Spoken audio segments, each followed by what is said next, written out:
Hi, and welcome back to video number 2 of the Facebook Core Ninja Strategies. So in the first video we talked about what's your business, what is it that you're actually offering and putting out there. Now we're going to talk about how you get to put it out there. You have to know what your objective is. And this is actually the word that they use in the Facebook ad campaign manager and power editor.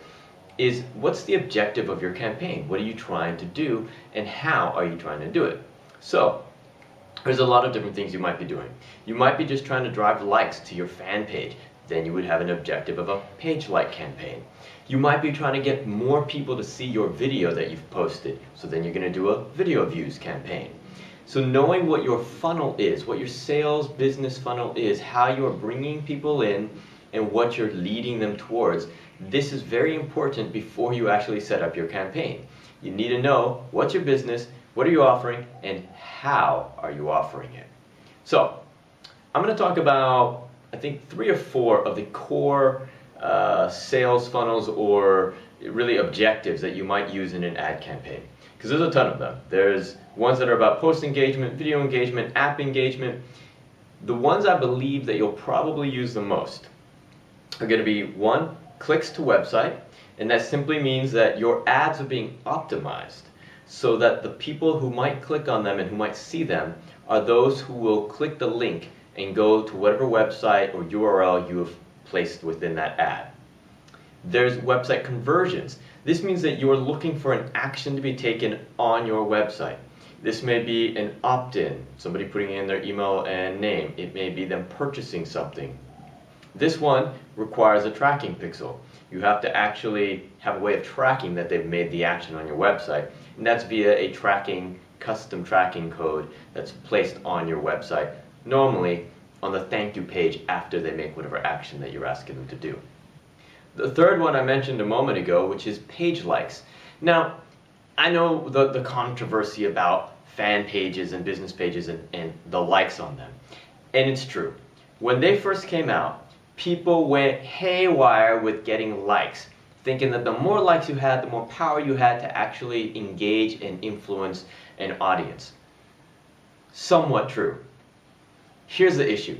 Because people started to fluff and use fake likes, really for no reason, like why would you want a page full of a bunch of people that haven't actually themselves opted in to say I like your product, your service, your brand, who you are? That's worthless if it's not really somebody who understands what they're liking. You want people who are liking your page based off of some content, a video, an offer, an ad, whatever you've done to entice them to come in and say, oh yeah, I like you. I like what you're doing. I like what you're offering. Like. And then they hit like, not because you said like me, but because they actually like you. And that is a really powerful filter. Because now you've just brought somebody in who's already a warm lead. Somebody who's already saying, yeah, I like what you do, I'd like to hear more. It's almost as if they've opted into an email list. It's almost as powerful. And actually, with some stuff we're going to test out in later Ninja Strategies, we're going to find out if it's even more powerful than an email opt-in. The fourth funnel or campaign objective that you could use is going to be video views. Now, video views are really interesting because people, it's all the rave right now. Do a video testimonial, get it up on Facebook, get people to see it. Facebook's doing some amazing stuff to get your videos out there and viewed, you know, from things like the scrolling video that's already running in your timeline to new ways of displaying your videos on your fan pages that look a lot more like YouTube. Now, here's the thing. Video views don't mean anything to your bottom line. Video views are there for engagement. Video views are there to create custom audiences.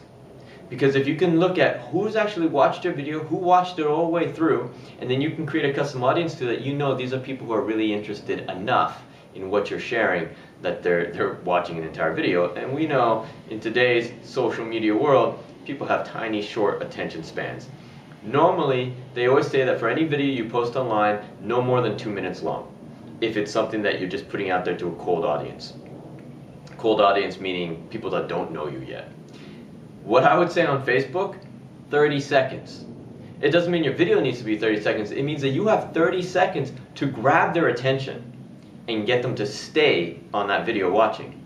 Because most people, as much as you might see in video views that there's 1,000 people who have viewed it, when you actually go into the insights of that, which you can do on your own videos when you upload them, it'll show you how many people have actually clicked to play that video and how long the average number of people watch the video.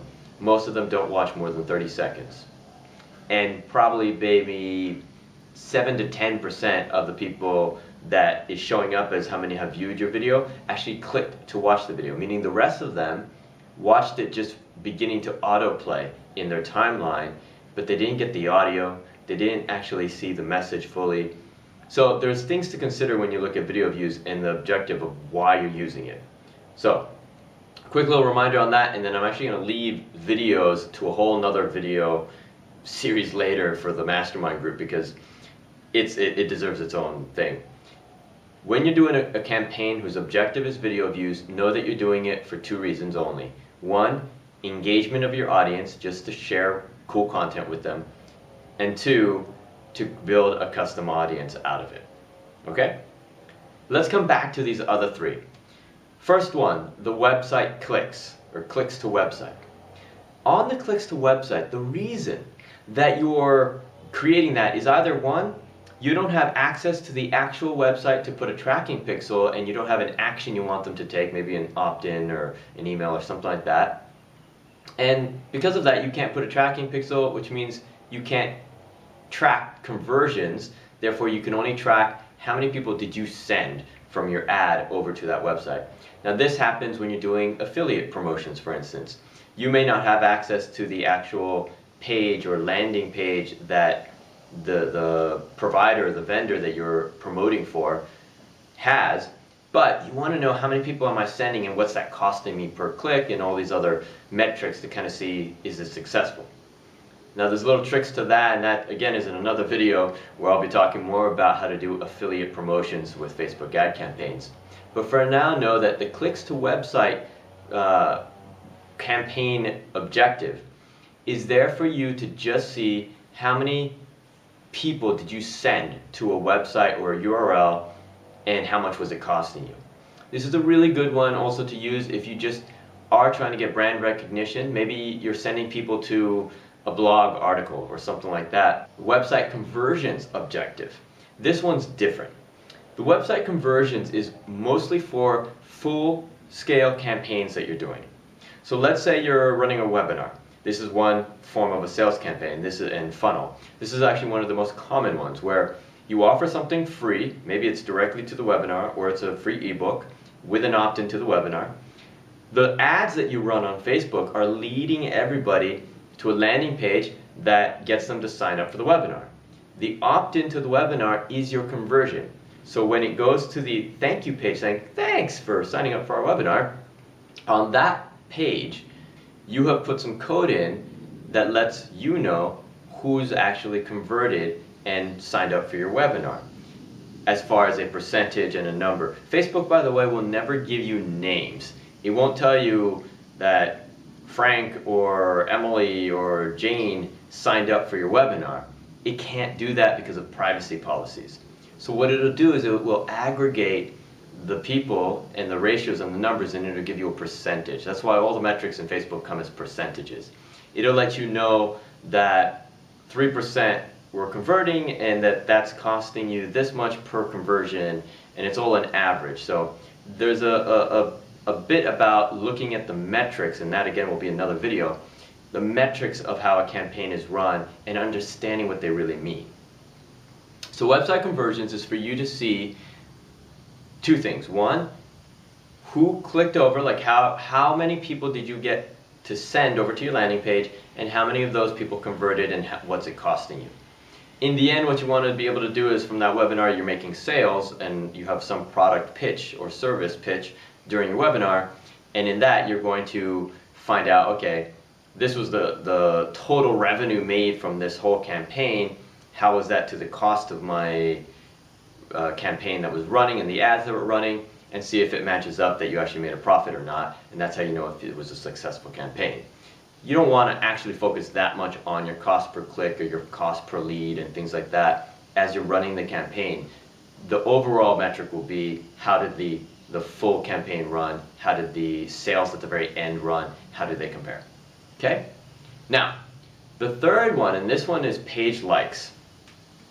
Page likes, like I said, are actually really important now, because once you build up a page based off of people who have opted in saying, yes, I like what you're offering, and they didn't have to do much to do it, they just click a like button to give you that recognition and acknowledgement, now you have at least a little bit of a warmer audience to send ads to.